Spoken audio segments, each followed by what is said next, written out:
But you mentioned it, RC. Reggie Bass, star of the night, Central Michigan, hit the game winner to beat up on Michigan in Ann Arbor. Is that the Chrysler Center, Chrysler Arena, whatever it's called?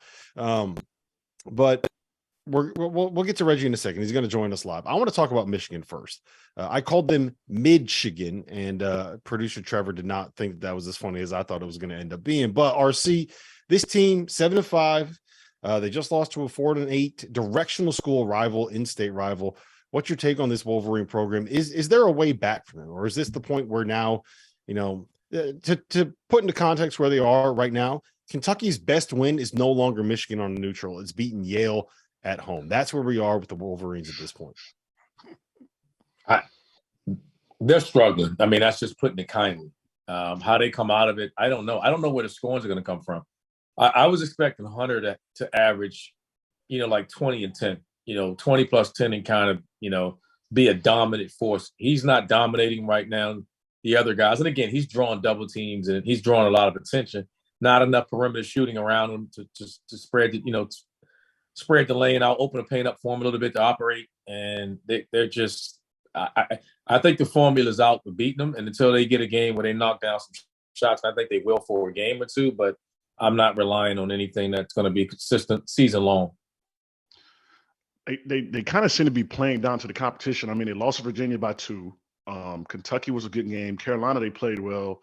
They beat Minnesota. Obviously, nobody crazy, but by 15. So you just kind of wonder what's going on with them, because it seems like when they play good teams, they get up, and kind of when they need those wins that they need to mark off the books and move on, that's when they struggle.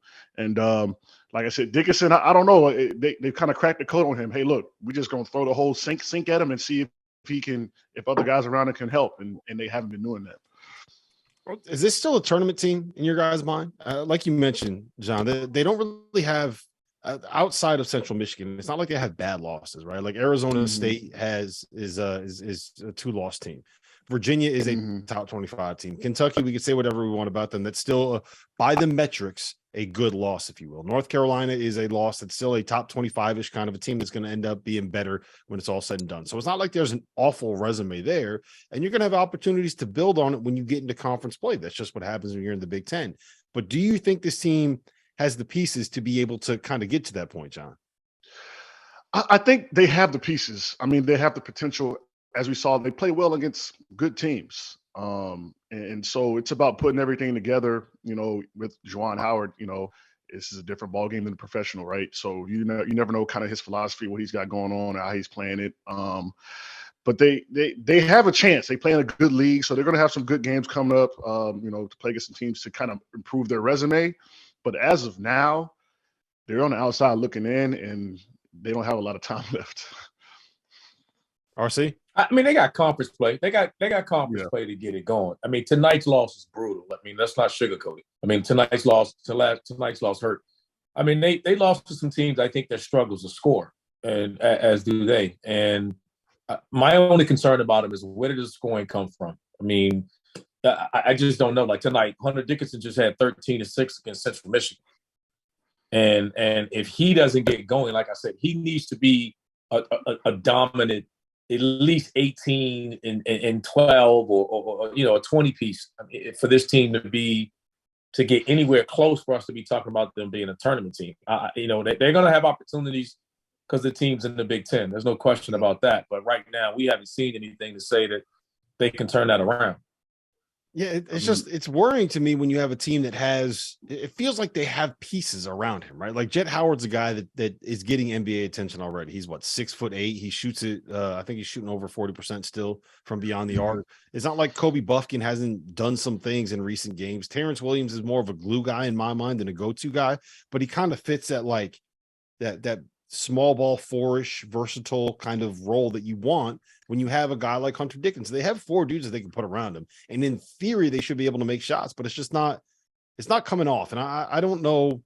Part of me thinks that tonight's performance had a lot to do with like students not being on campus, first game back from break. Maybe you're not necessarily up for it. It's kind of like, it feels like it should be conference season. You're playing a team that you think you should beat by 40. We've already seen Hunter Dickinson sit here and get on his podcast and talk about how he's going to beat Arizona State by 20 and end up losing by 30, right? So maybe they just didn't get up for it.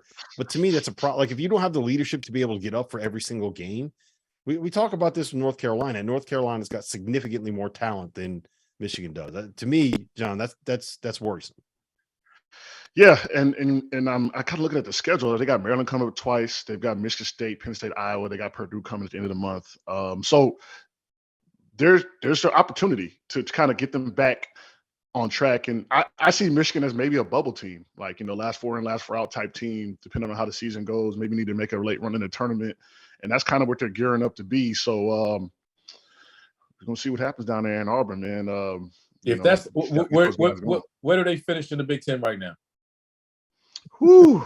All right, here, let's roll through them. Roll through the teams. You tell me who you think is definitively better than them in the Big Ten Conference, right? I think we could all agree Purdue, definitively better, right? Yep. Wisconsin, I would say that they're probably better. I'm taking Ohio State over them. Yeah. Yes. What about the like kind of Maryland, Penn State, Michigan State? Where do you guys stand on that?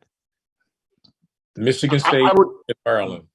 Yeah, Michigan State or Maryland, but I believe that they have a chance to prove that they are the better team per se. They play Maryland twice and Michigan State within the next 3 weeks. So they need, are those must wins for them? Would we call that a must win? Or like, I don't know. I don't know. Like if they don't beat those teams, and what are we talking about? Because I think I don't think I'd call anything a must win right now, but it is a must win in the sense where like you gotta, if you lose like 3 of the next 4, it could spiral your season out of control, right? Like so in that sense, like you got to start turning this thing around now, right?